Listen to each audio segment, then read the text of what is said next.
अस्सलामुअलैकुम। जैसा कि हमने नेटवर्क कोर्स की सीरीज को स्टार्ट कर रखा है, तो आज के लेक्चर में हम प्रोटोकॉल के बारे में अंडरस्टैंड करेंगे। इसके अलावा पीयर टू पीयर नेटवर्क और क्लाइंट सर्वर नेटवर्क को भी अच्छे से सादा आसान अल्फाज में समझने की कोशिश करेंगे। लेकिन उससे पहले अगर आपने हमारे लर्निंग पॉइंट चैनल को सब्सक्राइब नहीं किया तो चैनल को लाजमी से सब्सक्राइब करें। ये प्रोटोकॉल का पार्ट 2 है। इससे पहले पार्ट 1 में हमने प्रोटोकॉल को अच्छे से कवर कर लिया है। तो पार्ट 2 में आज हम देखेंगे प्रोटोकॉल के बारे में। उसके बाद हम पीयर टू पीयर नेटवर्क और क्लाइंट सर्वर नेटवर्क को समझेंगे। तो सबसे पहले प्रोटोकॉल की बात करें तो मैं आपको रिवाइज करवा देती हूँ कि हमने क्या समझा था। प्रोटोकॉल रूल्स होते हैं, यानी ये वो वाले रूल्स हैं जो कि फॉलो करने पड़ेंगे सेंड करने वाली डिवाइस को भी, रिसीव करने वाली डिवाइस को भी। यानी नेटवर्क के अंदर जो सेंडर और रिसीवर है, जो नोड्स आपस में कम्युनिकेट कर रही हैं, उन्हें कुछ सेट ऑफ रूल्स पर दोनों को उन सेट ऑफ रूल्स को फॉलो करना पड़ता है। उन्हीं सेट ऑफ रूल्स को हम प्रोटोकॉल कहते हैं। इन रूल्स की वजह से जो कम्युनिकेशन हो रही होती है सेंडर में और रिसीवर में, वो बेहतर होती है, अच्छे तरीके से होती है। अगर ये रूल्स ना हो तो कम्युनिकेशन अच्छी नहीं होगी, और कम्युनिकेशन अच्छी नहीं होगी तो नेटवर्क का कोई फायदा ही नहीं रहेगा। तो प्रोटोकॉल बहुत ही ज्यादा इंपॉर्टेंट है। प्रोटोकॉल देखते हैं कि क्या कम्युनिकेट करना है, कैसे करना है, कहाँ करना है, तो हर चीज को हम एलिमेंट के जरिए भी समझ जाएंगे। तो सबसे पहले एलिमेंट की बात करें तो message encoding, formatting, timing, size, delivery option, हमने इनको कवर किया था, लेकिन अब दोबारा मैं आपको इनको रिवाइज करवाऊंगी डायग्राम के जरिए। तो सबसे पहले मैसेज इनकोडिंग की बात करें तो इसका मतलब ये होता है कि जिसने डाटा सेंड किया है वो आगे डाटा वेव्स की फॉर्म में कन्वर्ट होगा या फिर सिग्नल की फॉर्म में होगा। तो डाटा को जब कन्वर्ट किया जा रहा है तो उसी को हम मैसेज इनकोडिंग कहेंगे, या फिर मैसेज को जब कन्वर्ट किया जा रहा है। फर्ज करें कि ये स्मार्टफोन अगर मैसेज को सेंड करता है तो यहाँ पे जो इनकोडिंग होगी तो वो वेव की फॉर्म्स में हो रही होगी। तो मैसेज या डाटा को, उसको लिंक की बुनियाद पर जब हम उसे कन्वर्ट कर रहे होते हैं वेव में या सिग्नल में, उसको हम मैसेज इनकोडिंग कह रहे होते हैं। मैसेज फॉर्मेटिंग या इनकैप्सुलेशन की बात करें तो इसको इस तरह से समझे कि ये एक आदमी है जिसने इस सर्वर तक डाटा को सेंड करना है। अब इसने जो मैसेज सेंड कर दिया है, कैसे पता चलेगा इन राउटर्स वगैरह को या स्विचेस को कि मैसेज किस को सेंड किया गया है। यानी सेंडर रिसीवर कौन होगा, किसको मैसेज सेंड किया गया है, कौन डेस्टिनेशन डिवाइस है। और इसी तरह जब सर्वर तक मैसेज जा रहा है तो इसको कैसे पता चलेगा कि मुझे डाटा किसने सेंड किया है। तो जो मैसेज है उसके अंदर हम सेंडर और रिसीवर का जो एड्रेस होता है उसको जब ऐड किया जाता है, उसी को हम encapsulation, message formatting and encapsulation कह रहे होते हैं। उसके बाद मैसेज की टाइमिंग की बात करें तो ये डिपेंड कर रहा है कि किस तरह टाइप का जो मैसेज है वो आप सेंड कर रहे हैं, उसके मुताबिक ये जो रूट होते हैं ये डिफाइन किए जाते हैं कि किस रूट से कितनी स्पीड से डाटा जाए, या कौन सा डाटा पहले जाना चाहिए। यानी डाटा की जो ट्रैफिक है उसको मैनेज करते हुए मैसेज की टाइमिंग को मैनेज किया जाता है। यानी अगर रियल टाइम कन्वर्जेशन हो रही है, यानी वीडियो कॉल वगैरह हो रही है, तो वहां पर मैसेज की टाइम रियल टाइम में सबसे ज्यादा इंपॉर्टेंट हो जाती है, उसे सबसे ज्यादा उस डाटा को प्रायोरिटी दी जाती है और डाटा को फास्टली जो है वो डिलीवर किया जा रहा होता है। उसके बाद मैसेज साइज की बात करें। फर्ज करें कि इस आदमी ने जो मैसेज सेंड किया इस डिवाइस के थ्रू, वो मैसेज बहुत ज्यादा है। तो जब मैसेज ज्यादा बड़ा होता है, लार्ज होता है, तो उसे छोटे छोटे पार्ट में डिवाइड कर दिया जाता है। जैसे उसे पार्ट में डिवाइड किया जाता है तो हर पार्ट का एक सीक्वेंस नंबर भी रख दिया जाता है, ताकि जब वो मैसेज डेस्टिनेशन के पास पहुंचे तो उसी सीक्वेंस के साथ दोबारा से मैसेज को गैदर कर दिया जाता है और डिवाइस को सेंड हो जाता है, रिसीव हो जाता है। तो इस तरह से आपने इनको समझना है कि मैसेज साइज बड़ा है तो उसे डिवाइड किया जाएगा, और डिवाइड करके वो मैसेज उन्हीं पार्ट्स में ट्रेवल हो रहा होगा, चाहे वो मुख्तलिफ यहाँ पे पाथ ले। तो ये जरूरी नहीं है कि हर पार्ट जो मैसेज को डिवाइड किया गया है जो पार्ट में, वो एक ही राउट से जाए। तो यहाँ पर मुख्तलिफ वो रूट ले सकते हैं, पाथ ले सकते हैं, लेकिन एंड पे उनके सीक्वेंस के हिसाब से उन मैसेज को गैदर कर लिया जाता है ताकि किसी किस्म का भी मैसेज का लॉस ना हो।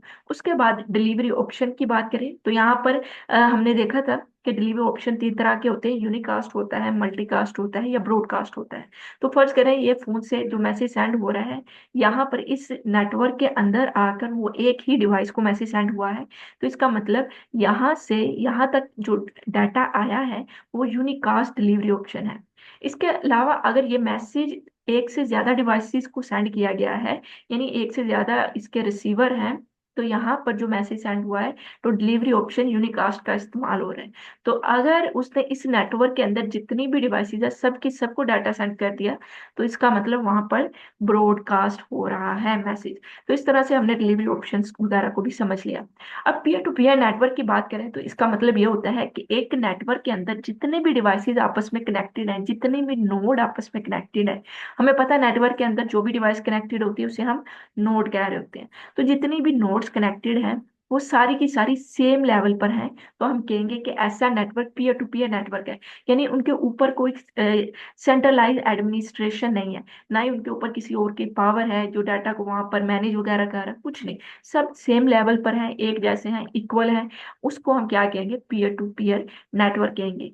अब यहाँ पर हम पीयर टू पीयर नेटवर्क की बात करें तो जैसा कि हमने कहा कि सारे इक्वल है, तो कोई भी सेंट्रलाइज एडमिनिस्ट्रेशन नहीं होती यहाँ पे, सारे के सारे इक्वल होते हैं। सिंपल शेयरिंग एप्लीकेशन के दौरान हमने पीयर टू पीयर नेटवर्क का इस्तेमाल कर सकते हैं। लेकिन ये ज्यादा हम इसको ग्रो नहीं कर सकते। फर्ज करें कि इस नेटवर्क की अगर इस कंप्यूटर की पोर्ट ही 2 है तो यहाँ पर सिर्फ 2 डिवाइसेस कनेक्टेड हो सकती हैं, तो इसका मतलब इसको ज्यादा ग्रो या लार्ज नहीं किया जा सकता। ये पीयर टू पीयर नेटवर्क का डिसएडवांटेजेस समझ लें।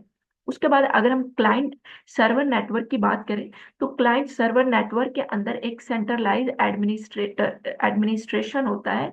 यहाँ पर रिक्वेस्ट और रिस्पॉन्स मॉडल का इस्तेमाल हो रहा है। यानी सबसे पहले अगर ये वाली डिवाइस है तो ये सर्वर को रिक्वेस्ट सेंड करेगी और उसके बाद ही इसको इस पे रिस्पॉन्स मिलेगा। तो इसका मतलब यहाँ पे क्या हो रहा है? रिक्वेस्ट और रिस्पॉन्स मॉडल का इस्तेमाल हो रहा है। एक सेंट्रलाइज एडमिनिस्ट्रेटर होगा जिसकी पावर इन सब से ज्यादा होगी, वो भी सर्वर होता है। इसके अलावा हम इसको ज्यादा ग्रो कर सकते हैं, ज्यादा डिवाइसेस को कनेक्ट कर सकते हैं, क्योंकि सर्वर हैवी मशीन होती है, ज्यादा डिवाइसेस को ये मैनेज कर सकते हैं। लेकिन अगर बहुत ही ज्यादा ट्रैफिक आ रही है, क्योंकि सारा की सारी ट्रैफिक सर्वर पे आ रही होती है, तो सर्वर ओवरलोड हो सकता है। अगर सर्वर ओवरलोड हो जाए या शट डाउन हो जाए तो सारे का सारा कंप्यूटर नेटवर्क शट डाउन हो जाएगा। तो इस तरह से हमने जो भी पढ़ा है उसको हम समराइज कर लेते हैं, लेकिन उससे पहले आप हमारे कंप्यूटर साइंस ट्यूटोरियल वाले चैनल को भी सब्सक्राइब कर सकते हैं। वहाँ पे भी कंप्यूटर साइंस रिलेटेड जो लेक्चर है वो अपलोडेड होते हैं। इसके अलावा अगर आपको कोई भी कंफ्यूजन है तो आप कमेंट कर सकते हैं या हमारा व्हाट्सएप ग्रुप चैनल ज्वाइन कर सकते हैं। व्हाट्सएप ग्रुप है, बेसिकली चैनल नहीं है। तो वहाँ पर आप डिस्कस कर सकते हैं, दूसरे स्टूडेंट के साथ डिस्कस कर सकते हैं। आपको नई इन्फॉर्मेशन वहाँ पे मिलती रहती है, तो उस ग्रुप को भी आप लाजमी से ज्वाइन करें। वहां पर भी आपको दोनों चैनल के लिंक्स मिल जाएंगे। लेकिन अगर आपको इस सीरीज के पूरे नोट्स चाहिए सारे के सारे पीडीएफ की फॉर्म में, तो आप नीचे दिए गए व्हाट्सएप नंबर पर राब्ता कर सकते हैं। बहुत ही मुनासिब कीमत पर आपको ये सारे के सारे नोट अवेलेबल होंगे। अब हम क्या करते हैं, हमने जो भी पढ़ा है उससे समराइज कर लेते हैं। तो हमने एलिमेंट पढ़े प्रोटोकॉल की, एक एक करके हमने समझा। सबसे पहले मैसेज को इनकोड किया जाएगा, यानी उसे वेव की फॉर्म में इनकोड किया जाएगा या फिर उसे सिग्नल की फॉर्म में इनकोड किया जाएगा। अब जो रिसीवर होता है उस तक जब डाटा पहुंच जाता है तो वहां पे भी जो हमारा मैसेज होता है वो दोबारा से डी कोड हो जाता है, यानी ओरिजिनल फॉर्म में आ जाता है। मैसेज को फॉर्मेट इनकैप्सुलेट किया जाता है, यानी इसमें आइडेंटिफाई कर लिया जाता है कि जो मैसेज ट्रैवल हो रहा है, जो सेंडर से रिसीवर तक जा रहा है, उसका सेंडर और रिसीवर कौन है, ताकि वो उस मैसेज को उसी तक पहुंचाए। तो उन डिवाइसेस को आइडेंटिफाई भी किया जा सके। उसके बाद टाइमिंग को हमने देखा कि जब रियल टाइम में होता है तो डाटा कुछ तरह से डाटा ट्रैफिक को मैनेज किया जाता है कि जिसकी प्रायोरिटी डाटा की ज्यादा है उसे ज्यादा स्पीडली मूव करवाया जा सके। साइज की बात की कि अगर मैसेज बहुत ज्यादा साइज में है तो उसे पार्ट में डिवाइड कर दिया जाएगा और उन पार्ट को सीक्वेंस नंबर दिया जाता है, ताकि एंड पे दोबारा से वो मैसेज को गैदर करें और किसी किस्म का भी लॉस ना हो। डिलीवरी ऑप्शन के बारे में हमने देखा कि अगर तो एक ही डिवाइस को नेटवर्क के अंदर डाटा जा रहा है तो यूनिकास्ट है, एक से ज्यादा डिवाइस तक जा रहा है तो मल्टीकास्ट है, अगर सबको जा रहा है तो वहां पर क्या आ जाएगा? ब्रॉडकास्ट का ऑप्शन होगा। पीयर टू पीयर नेटवर्क में सारे नेटवर्क बराबर जितनी भी डिवाइसेस होती हैं इस नेटवर्क के अंदर वो सारी इक्वल होती हैं, तो एक दूसरे को वो डाटा सेंड कर सकती हैं। लेकिन ये ज्यादा ग्रो नहीं कर सकता, क्योंकि अगर एक डिवाइस की जितनी पोर्ट है उसके साथ उतनी ही डिवाइसेस कनेक्ट हो पाएंगी। तो सिंपल शेयरिंग के लिए जहाँ पर सिंपल काम करना हो तो इस तरह का हम नेटवर्क बना सकते हैं। सर क्लाइंट सर्वर की बात की तो यहाँ पर एक सर्वर होता है, बाकी डिवाइसेस क्लाइंट होती है। क्लाइंट रिक्वेस्ट कर रही होती है, जो सर्वर है वो उसको रिस्पॉन्स कर रहा होता है। तो ये रिक्वेस्ट रिस्पॉन्स मॉडल होता है, ज्यादा से ज्यादा डिवाइसेस को कनेक्ट किया जा सकता है। एक सेंट्रलाइज एडमिनिस्ट्रेशन होती है, यानी रिक्वेस्ट आती है, फिर वो उस रिक्वेस्ट के मुताबिक उसको रिस्पॉन्स कर रहा होता है। लेकिन अगर सर्वर ओवरलोड हो जाए या यही शटडाउन हो जाए तो पूरे का पूरा नेटवर्क वहां पर बंद हो जाएगा। तो ये आज का लेक्चर था, जिसको मैंने कोशिश किया आसान और सादा अल्फाज में आपको समझाऊं। लेकिन फिर भी कोई भी क्वेश्चन हो तो आप कमेंट कर सकते हैं। तो इंशाल्लाह अगले लेक्चर में हम अगले टॉपिक को कवर करेंगे। तब तक के लिए अल्लाह हाफिज।